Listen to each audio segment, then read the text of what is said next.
Dans sa bataille contre l'Ukraine, la Russie s'est heurtée à un mur presque impénétrable sous la forme de l'Occident. La totalité de l'alliance de l'OTAN des nations occidentales a augmenté régulièrement ses efforts de défense nationaux et internationaux. La Finlande, dernier membre de l'alliance, a permis aux troupes américaines d'accéder à plus de 12 bases militaires sur son territoire. Cela donne aux États-Unis, et éventuellement, le reste de l'OTAN un accès sans entrave aux bases qui ne seraient qu'à quelques kilomètres du territoire russe. Tandis que la Russie s'efforce d'ériger un nouveau rideau de fer, un événement tout aussi crucial se profile à l'autre bout du monde, en Extrême-Orient, plus précisément au Japon. Depuis sa participation désastreuse à la Seconde Guerre mondiale et l'occupation américaine qui a suivi, le Japon a tenté de rester neutre. Mais dans le paysage géopolitique en constante évolution, le pays a lentement réformé ses politiques étrangères. L'aboutissement de ces changements vient avec l'arrivée du nouveau Premier ministre japonais, Shigeru Ishiba, et ses plans ambitieux pour l'avenir du pays. Le Japon semble conscient du nouvel ordre mondial émerge, où la Russie s'allie à la Chine pour contrer l'influence américaine pratiquement seule. Étant donné que la Russie a peu de chances d'obtenir ce qu'elle veut de l'OTAN et de l'Occident, elle pourrait se contenter d'étendre son influence à l'Est. Ce qui est précisément ce que le Japon essaie d'éviter, en suggérant la formation d'une version orientale de l'OTAN. Le Japon porterait ainsi un coup majeur au plan russe. Ishiba considère l'Indo-Pacifique comme l'une des zones les plus vulnérables et instables de la géopolitique mondiale actuelle. Il compte certaines des plus grandes économies mondiales et des pays les plus peuplés, la Chine, le Japon, la Corée du Sud, l'Inde, la Russie, les Philippines, l'Australie et Singapour. Mais pratiquement aucun de ces pays n'a ratifié des accords de défense en place avec d'autres grandes économies, à part éventuellement la Chine et la Russie. C'est une préoccupation pour Ishiba, qui soutient que l'absence d'un système de défense collective comme l'OTAN signifie que les pays sont plus susceptibles d'agir dans leur propre intérêt que de travailler ensemble pour créer des blocs militaires. Et il y a du mérite à cette affirmation. La Chine a lentement augmenté ses capacités militaires et a intensifié l'audace de ses exercices militaires.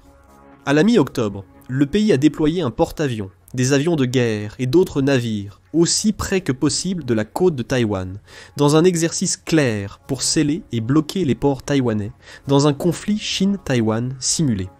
Le fait que Taïwan soit une irrégularité géopolitique, et soit seulement partiellement reconnue par les nations de l'Organisation des Nations Unies, et partiellement soutenue militairement par les États-Unis, complique encore davantage les choses dans la région. Les États-Unis n'ont pas de traité de défense officiel avec Taïwan. Leur présence dans la région n'indique donc pas nécessairement qu'ils aideraient Taïwan en cas d'escalade du conflit. Ishiba propose une variante orientale de l'OTAN pour résoudre les problèmes dans l'Indo-Pacifique. Son idée comporte deux volets. Tout d'abord, il veut créer une alliance de défense, similaire à l'OTAN dans le Pacifique, incluant la Corée du Sud, l'Australie, Singapour et les Philippines, potentiellement sous la direction des États-Unis. Deuxièmement, le Japon veut étendre sa présence militaire hors de ses frontières en utilisant les bases américaines du Pacifique, comme celle de Guam, un territoire américain. La première solution mène en partie à la seconde et a été immédiatement signalée comme problématique par les États-Unis et la Russie, et ce pour de bonnes raisons. Au fond, l'idée est assez simple. Elle imite les objectifs de base de l'OTAN en unissant diverses nations, cette fois dans l'Indo-Pacifique, contre des menaces extérieures, tout en créant également un niveau de cohérence interne entre elles en matière de politique étrangère. Cependant, Ishiba n'a aucun plan concret sur les pays qui seront les candidats les plus probables à devenir membres de l'OTAN asiatique proposée. L'Australie et l'Inde font partie du dialogue de sécurité quadrilatéral, ou Quad, avec les États-Unis et le Japon, une alliance informelle axée sur les intérêts stratégiques, économiques et humanitaires. Lors de sa création en 2007, l'ancien Premier ministre japonais Shinzo Abe envisageait le Quad comme un réseau multinational d'alliés. Mais en 2008, les craintes de l'Australie de représailles économiques chinoises contre les membres du Quad ont dissous l'alliance. Cependant, le Quad a été rétabli en 2017, avec les mêmes membres et quasiment le même objectif qu'avant. Bien que le Quad ne soit pas une alliance militaire formelle, le Japon pourrait chercher à utiliser les dialogues bilatéraux pour en faire un pacte défensif officiel entre les membres. Le Japon souhaite probablement utiliser le Quad comme tremplin. En acceptant de nouveaux membres comme la Corée du Sud et Singapour, économies et forces militaires redoutables, avant de le transformer en une alliance dans la lignée de l'OTAN. Le Japon cherche à freiner l'influence de la Chine et de la Russie en Asie, en concluant davantage de pactes militaires dans la région. Les deux nations ont donc commencé à montrer leurs muscles dans la région. La Chine et la Russie ont débuté des exercices militaires conjoints, de plus en plus complexes dans la région. En septembre, des avions russes ont violé les eaux territoriales et l'espace aérien du Japon, poussant la force aérienne d'autodéfense du Japon, Japan Air Self-Defense Force, a déployé ses F-35 et F-15 et tiré des fusées éclairantes en guise d'avertissement. Pour la première fois, la Japan Air Self-Defense Force a directement averti les troupes d'une autre nation, suivie d'une protestation du Japon contre la Russie par voie diplomatique. Cela a possiblement poussé le Japon à dissuader les futures infractions en s'alliant formellement avec d'autres nations indo-pacifiques. Toutefois, le processus par lequel le Japon pourrait envisager de le faire sera probablement lent s'il est officiellement promulgué. Toute action soudaine du Japon, telle que le recrutement de plusieurs nations sous une seule alliance défensive, pourrait inciter la Chine et la Russie à prendre des mesures plus agressives. Essentiellement, l'alliance Russie-Chine et le Japon courtisan des alliés ont abouti à une sorte d'impasse sur la zone. Les inquiétudes du Japon sont amplifiées par sa proximité avec deux pays détenteurs d'arsenaux nucléaires. Après la Seconde Guerre mondiale, qui a révélé la puissance des armes nucléaires et a mis le Japon sous occupation américaine, les 3 principes non nucléaires ont été introduits en 1967. Ces principes interdisaient au Japon de posséder, de fabriquer et d'introduire des armes nucléaires dans ses capacités militaires. Un an après les principes non nucléaires, les 4 piliers de la politique nucléaire ont suivi, engageant le Japon à une utilisation pacifique de l'énergie nucléaire et lui permettant de bénéficier de la dissuasion nucléaire étendue des États-Unis. Les États-Unis étaient donc responsables de riposter contre toute attaque nucléaire visant le Japon. Les traités initiaux, réaffirmés avec le traité de non-prolifération en 1976 et le traité d'interdiction complète des essais nucléaires dans les années 1990, interdisaient au Japon de développer et déployer des armes nucléaires. En fait, bien que les États-Unis aient plus de bases militaires et de troupes sur le sol japonais qu'ailleurs dans le monde, à part aux États-Unis même, le Japon n'a jamais accueilli d'armes nucléaires américaines. Une proposition en 2017 de le faire a été résumée par le gouvernement de l'époque. Mais les administrations japonaises les plus récentes sont devenues quelque peu méfiantes à l'égard de cette approche, et pour 2 raisons. La Corée du Nord a débuté des essais nucléaires en 2006, contredisant les interdictions mondiales sur ces tests. De plus, la Corée du Nord a fréquemment testé ses capacités de missiles balistiques en les tirant par-dessus l'archipel japonais, dans l'océan Pacifique. Les tests balistiques se sont intensifiés ces dernières années, alors que le monde s'est davantage concentré sur le conflit en Ukraine que sur les essais de missiles nord-coréens. Les tests de fin 2022 ont montré que la Corée du Nord possédait déjà la capacité de cibler Guam avec des missiles balistiques, du moins en théorie. La proximité de la Corée du Nord et du Japon signifiait que le Japon pourrait être une cible potentielle d'une future agression nord-coréenne. La seconde raison est évidemment la Russie. Fin 2023, la Russie a renoncé à l'interdiction des essais nucléaires, après avoir refusé de participer à la nouvelle initiative du traité Strategic Arms Reduction Treaty, avec les États-Unis pour le suivi des inspections de l'arsenal nucléaire. La Russie a justifié ses actions, en suivant l'exemple et les politiques des États-Unis de l'époque. Cependant, notez la date du désengagement. Au début de la guerre en Ukraine, la Russie a utilisé sa politique de dissuasion nucléaire floue pour empêcher l'OTAN de soutenir l'Ukraine. Durant les 2 premières années et demie de guerre, la menace nucléaire a été efficace, jusqu'à un certain point. Le Kremlin a réagi aux annonces de dons en évoquant sa politique de défense nucléaire et en insinuant que les actions de l'OTAN menaçaient directement le pays, justifiant ostensiblement une réponse nucléaire. Cela a entraîné des retards de plusieurs mois dans la livraison d'équipements militaires et d'armes essentielles de l'OTAN. Mais en 2024, l'OTAN a commencé à franchir de plus en plus de lignes rouges de la Russie et à ignorer les menaces. Évidemment, aucune menace ne s'est réalisée, l'Ukraine ayant su garder son territoire plus longtemps que prévu par les analystes. Cependant, Poutine a été ferme sur le maintien des mêmes niveaux de menaces. En novembre, la Russie a modifié sa doctrine nucléaire, suggérant qu'une aide conventionnelle d'un pays doté d'armes nucléaires pourrait déclencher une riposte nucléaire. De plus, la 500 têtes nucléaires d'ici 2023 la plaçant en 3e position derrière les États-Unis et la Russie en nombre total d'armes. La Chine demeure l'un des principaux alliés de la Russie, soutenant son économie depuis le début de l'invasion. Considérant tous ces éléments, la situation précaire du Japon est compréhensible. L'OTAN a une politique de dissuasion nucléaire robuste, et les défenses militaires combinées de l'Alliance en Europe lui offrent une protection significative contre la Russie. De plus, les principaux centres de population de la Russie sont dangereusement proches de ses voisins européens. Même si la Russie utilise des armes nucléaires, elle subira rapidement des représailles aux États-Unis et de l'Europe, en plus des retombées de ses propres armes. Le Japon n'a pas ce genre de protection, du moins géographiquement. En tant qu'île sans traité de défense militaire répandu, le Japon sera une cible relativement facile si la Russie lance des armes nucléaires depuis sa base de sous-marins à Kamtchatka vers le territoire japonais. C'est ce type de menace que le Japon espère éradiquer.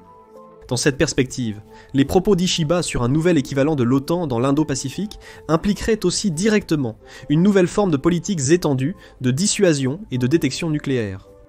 Cela pourrait aussi signifier un changement des politiques restrictives du Japon sur le nucléaire. Les politiques japonaises demeurent, mais ces aspirations à un nouvel écran de défense nucléaire pourraient être satisfaites par une alliance proposée avec la Corée du Sud.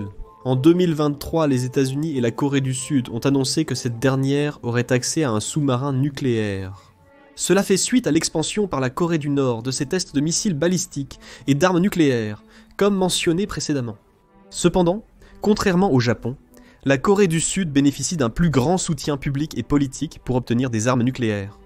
L'accord de 2023 avec les États-Unis ne serait que le début, avec la possibilité pour le pays d'obtenir plus d'armes des États-Unis ou de lancer un programme d'armes indépendant. Compte tenu des aspirations du Japon de maintenir des alliances avec d'autres nations de l'Indo-Pacifique également alliées aux États-Unis, la Corée du Sud semble être un choix naturel pour un pacte défensif. La Corée du Sud et le Japon, voisins de la Chine et la Russie, ont déjà été menacés directement par les essais d'armement nord-coréens. Et il y a encore un autre aspect pour lequel le Japon doit maintenir une alliance plus forte. Économie. La région Indo-Pacifique représente environ 60% du commerce international, passant notamment par les eaux de la Chine et du Japon. Le Japon a pris conscience de la prolifération rapide de l'économie chinoise au début des années 2000, bien avant ses alliés occidentaux. En 2013, il est devenu évident que la Chine cherchait à devenir un acteur géopolitique majeur grâce à ses capacités économiques et industrielles. Dans cette optique, la Chine a cherché à étendre son influence dans la région, en particulier par ses revendications territoriales dans les mers de Chine méridionale et orientale. Les revendications chinoises dans la région entrent en conflit avec celles de presque toutes les autres nations voisines. Les zones économiques exclusives de la Corée du Sud, du Japon et de la Chine entrent en conflit en mer de Chine orientale. C'est parce que la mer, qui n'a que 360 000 nautiques de large, n'a pas la largeur nécessaire pour accueillir chaque zone s'étendant sur 200 000 nautiques. De plus, la Chine revendique une zone économique étendue sur son plateau continental, empiétant davantage sur les eaux japonaises. Cela a été exacerbé par le fait qu'un important gisement de gaz naturel a été trouvé au milieu de la mer de Chine orientale, couvrant la zone où les zones économiques se chevauchent.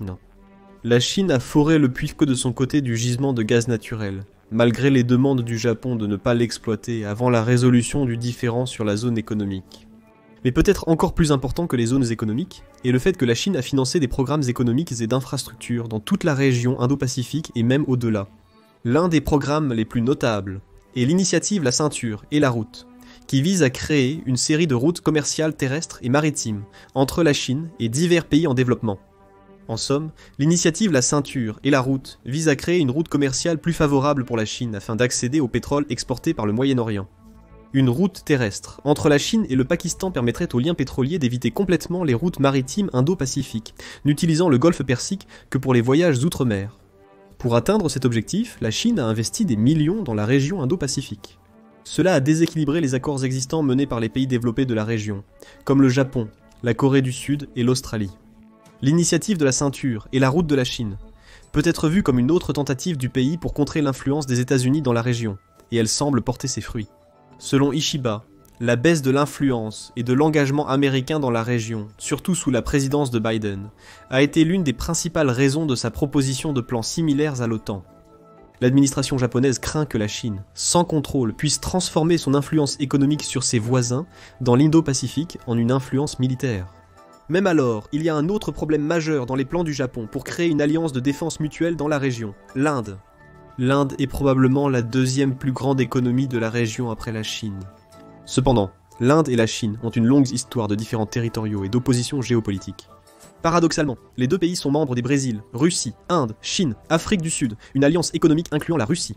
L'Inde et la Chine ont remplacé l'Europe en tant que plus grands importateurs de pétrole et de gaz russe, par exemple, et l'Inde travaille à établir des liens économiques supplémentaires avec la Russie. Pourtant, l'Inde, le Japon, l'Australie et les États-Unis sont membres du Quad, comme nous l'avons évoqué. Le Quad était peut-être l'un des points de départ les plus naturels d'une alliance de type OTAN en Asie, les 4 membres étant des pays à grandes économies. Mais c'est aussi une alliance non militaire. C'est important à noter car tous les pays ont des différends avec la Chine, et ont des aspirations à des exercices militaires internationaux entre eux. Cela a fréquemment irrité la Chine, remettant en question la perspective de l'Inde de devenir un membre clé de l'alliance. Le Japon cherche à établir un nouveau pacte de défense militaire pour contrer l'influence de la Chine et de la Russie. L'Inde, ayant eu des problèmes potes avec la Chine par le passé, serait un membre naturel de cette alliance. Cependant, le fait que l'Inde figure également parmi les rares pays ayant des liens économiques profonds avec la Russie va directement à l'encontre de la principale directive du Japon pour l'alliance en premier lieu. De plus, les relations de l'Inde avec les États-Unis sont restées positives, les deux pays signant divers accords pour l'équipement militaire et l'investissement dans la région. Cependant, les désaccords sur la Russie risquent coûteux de bloquer ces relations. Sans l'Inde dans l'alliance, les autres pays de la région, comme la Corée du Sud et l'Australie, perdraient un partenaire économique et militaire significatif. Sans surprise, les actions de la Russie dans la guerre en Ukraine ont eu un effet polarisant sur toute la région, en particulier sur ses relations avec l'Inde. Malgré son utilisation des ressources énergétiques russes, l'Inde ne soutient pas totalement les actions agressives de la Russie, notamment ses projets de création d'un nouveau bloc économique et militaire régional avec la Chine et la Corée du Nord. Cette toile de connexion géopolitique, qui semble avoir l'Inde au centre, pourrait dénouer les plans du Japon d'essayer de créer une alliance. Cependant, avec l'arrivée de Trump à la Maison-Blanche, l'Inde pourrait passer au second plan. Alors qu'il y avait une appréhension quant à la façon dont Trump guiderait la politique étrangère américaine, les deux dirigeants ont déjà bien commencé à construire une relation prospère et mutuellement bénéfique. Trump et Ishiba ont déclaré que les pays travailleront ensemble pour améliorer la sécurité dans la région, alors qu'ils poursuivent un nouvel âge d'or des relations entre les États-Unis et le Japon. Ishiba a également dévoilé des plans pour acheter du gaz naturel liquéfié fabriqué aux États-Unis et étendre les investissements dans la plus grande économie du monde à 1 billion. Cela survient alors que Trump annonce de lourds tarifs sur les biens importés du Canada, de la Chine et du Mexique. Le Japon ayant évité la première vague de tarifs, l'espoir est que le commerce avec les États-Unis continue de prospérer. Mais il est toujours impossible de dire ce que les États-Unis pourraient faire, surtout avec la guerre en Ukraine qui fait rage. Trump avait déjà noté qu'il avait de grands projets sur la façon d'aborder les accords de paix, et avait déjà repoussé Poutine en annonçant que la guerre devrait déjà être terminée. Ishiba devra évaluer attentivement la volonté de la nouvelle administration américaine de promouvoir des liens économiques plus étroits avec l'Europe et l'Indo-Pacifique, pour que la version asiatique de l'OTAN puisse s'imposer sur la scène géopolitique mondiale. Que pensez-vous du renversement potentiel des tendances pacifistes du Japon ? Une version Indo-Pacifique de l'OTAN serait-elle une dissuasion efficace ? Merci d'avoir regardé et laissez vos commentaires ci-dessous. Découvrez maintenant comment le Japon a durement frappé la Russie ou cliquez plutôt sur cette autre vidéo.